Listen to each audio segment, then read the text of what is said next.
Gini, Anda cebok pakai tangan apa? Tangan kiri. Tangan kirinya di depan atau di belakang? Ada yang gini ceboknya, ada yang gini ceboknya loh. Beda loh, mana yang benar, mana yang salah. Sanatnya nggak ada itu. Cuman tangan kiri gitu aja itu. Tangan kirimu apa tangan kiri tetanggamu juga enggak. Yuk, otak manusia ini semakin modern, ini semakin kompleks untuk bisa memahami sesuatu. Makanya gini juga, gini, kalau sanad yang sepemahaman saya, sanad yang didorongkan, yang diajarkan oleh Gus Bah adalah sanad ilmu tentang pemahaman pemahaman Islam dari orang-orang dulu. Sangat penting karena kita harus belajar dari mereka. Tapi tidak semua orang punya akses itu. Kadang-kadang ono wong sing laire neng kutho, ono kancaku laire neng kutho nggak pernah belajar seperti itu, setengah mati dia. Ada satu sanad yang sangat penting dalam hidupnya juga, yaitu sanad pengalaman. Semua pengalaman dalam hidupmu yang terjadi itu pasti atas izin Allah. Kalau Allah tidak mengizinkan, tidak mungkin kamu mengalami sesuatu. Itu yang Simbah ngomong tentang kedaulatan. Sanad pengalamanmu yang diberikan Tuhan jangan kau lupakan, karena pengalaman itu ilmu langsung dari Tuhan. Kalau kamu bisa menggali ilmunya di situ, semua konstruksi ilmu pasti ada aksiomanya. Aksioma itu dasarnya di mana. Gus Bah mengajak agar kamu tidak hidup sendiri dari pengalamanmu tok. Ayo kamu belajar dari yang masa lalu juga, diolah, dipaske karo zaman saiki seperti apa, karena tidak semua teraplikasi. Lagi-lagi ada ilmu, ada penerjemahan juga. Rasa pedes dibayang, ketika saya ngomong pedes di mulut Anda beda-beda loh terjemahannya. Ada yang pedes sambel, ada yang pedes lada, ada yang pedes sandal jepit dan seterusnya lah. Pedes omongan, gue ya iso pedes omongan. Hanya dari satu kata pedas saja terjemahnya bisa macam-macam. Itu yang maksudnya ketika ilmu kita mendengar atau membaca, kita punya potensi salah reinterpretasi, sehingga kita harus membaca banyak. Ada sesuatu yang kita sangat pahami, yaitu pengalaman kita dari kecil. Kita mengalami banyak hal, itu juga bisa dijadikan dasar kita ke arah mana, karena kita sudah tahu, sudah mengalami benar-benar otentik. Ilmu kelakone kanthi laku. Kalau kamu tidak melakukan, kamu tidak tahu ilmunya, hanya kamu tidak memahami ilmunya, hanya tahu ilmunya. Jadi dua-duanya sama-sama penting. Nek Simbah ngajak memberi itu karena tidak semua orang punya akses. Kalau Gus Bah ada loh nih bahannya, kenapa nggak kamu ambil? Yang punya akses terhadap bahan itu pelajari sebanyak-banyaknya. Yang susah, pelajari hidupmu sesungguh-sungguhnya. Karena siapapun di tengah hutan maupun di tengah perpustakaan sama-sama punya kesempatan untuk sampai ke Tuhan, asal dia otentik dengan dirinya, kenal kepada Tuhannya. Itu menurut saya. Kalau Anda berpikir bahwa demo itu ingin memecahkan masalah, berarti Anda masih naif. Kenapa 98 bisa gedenya seperti itu? Anda bisa lihat polanya di dunia. Kalau musuhnya adalah satu musuh bersama, gelombangnya akan besar. Itu biaya logistiknya mengerikan, Mas. Jagain orang 10.000, kasih makan sehari 3 kali. Terus Anda pikir yang demo-demo itu punya duit beneran buat 10.000? Pasti ada di belakangnya urusan logistik, urusan manage siapa ke depannya, tekniknya gimana, siapa kemana dan seterusnya. Habis itu ada mastermindnya juga, ada banyak langkah ke situnya. Di Indonesia demo sampai saat ini setahu saya masih untuk panggung berjoget, panggung karnaval sampai saat ini, karena tidak banyak yang betul-betul menguasai masalah. Senang rame-rame karena sudah merasa berbuat. Itu urusan pengen memenuhi hormon hormon serotonin di dalam dirinya saja.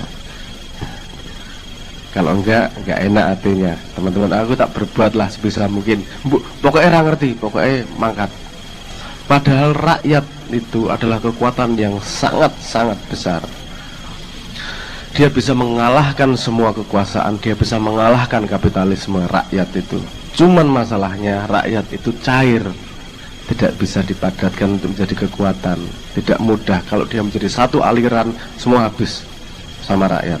Anda besok seminggu berhenti beli McDonald se-Indonesia, deloki nek ra sujud-sujud.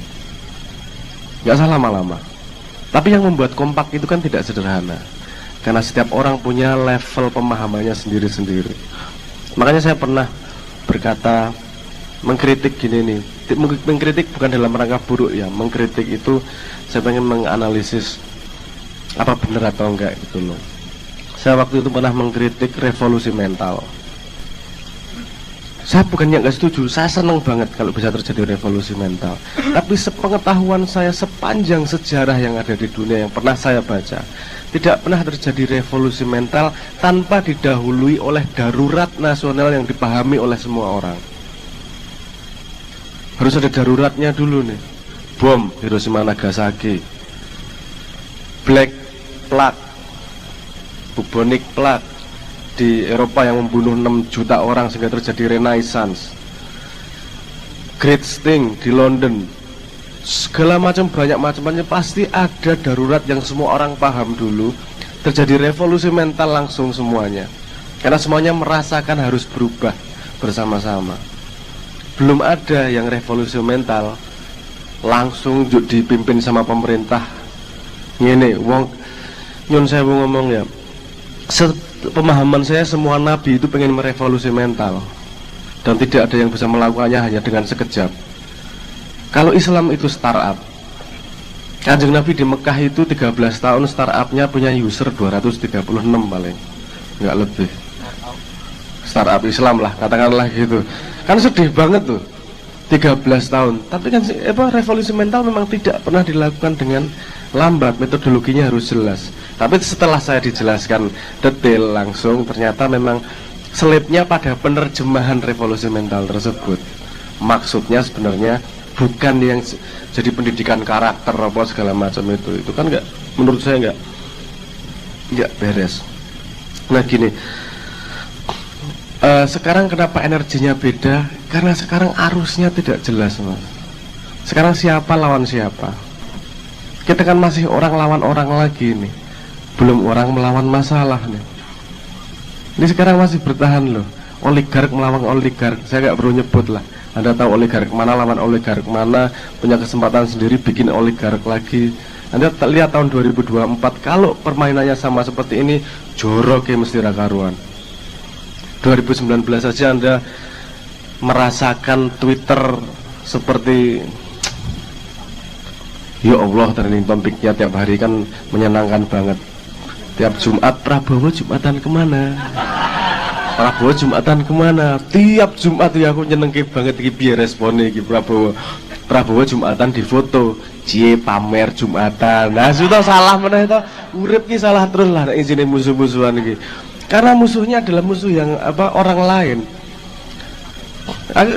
Prabowo dan Jokowi, jangan bilang saya mendukung Prabowo, saya mendukung Jokowi, enggak. Loro-loronya ada baik ada buruknya. Saya punya pertimbangan sendiri jelas. Kedua-duanya ada baik dan buruknya semuanya. Nah, yang penting kan semua setuju siapa yang harus memimpin. Nah, cuman masalahnya, lihat perang kemarin, perangnya adalah popularitas. Saya tidak menemukan diskusi esensi di ruang publik. Ono sing bahas program ekonomi, ono sing bahas manifesto tentang pendidikan piye. Ora sing ngomong apa sini sapuan-sapuan nggak jelas, populis saja. Itu yang membuat saya ekspor doar presidennya Petro ya urusan lah. Sampai kayak gitu, karena saya tidak menangkap esensi gimana sih sebenarnya mau menjawab masalah. Apalagi anak demo, Mas. Cah demo itu nyuwun saya mau ngomong, saya pernah dikritik besar-besaran sama anak teman-teman Malang, mahasiswa Malang. Kamu ngomong terus, diskusi terus, nggak pernah turun ke jalan demo. Tuh, kamu tahu, harus tahu betul betul problem sebelum kamu turun ke demo. Saya kasih contoh di di Surabaya, demo mau naikin UMR, bagus atau buruk? Bagus, naikin UMR bagus ya. Jelas naikin UMR kok membuat orang lebih sejahtera. Lihat setahun apa yang terjadi. Industri menengah tidak bisa bayar, sehingga dia harus keluar dari Surabaya, milih pindah bisnis jadi importir. Produksi berkurang, pengangguran meningkat karena demo yang sangat mulia yang namanya meningkatkan UMR. Belajar sejarah toh. Sebelum kamu berangkat ke hutan untuk mau menebas hutan sebagai seorang pahlawan, asah dulu gergajimu. Jangan berangkat ke hutan dengan golok yang ketul, tumpul. Asah dulu, belajar dulu, ketahui benar-benar, sehingga sehingga kamu tidak hanya menjadi boneka dari kepentingan yang lebih besar.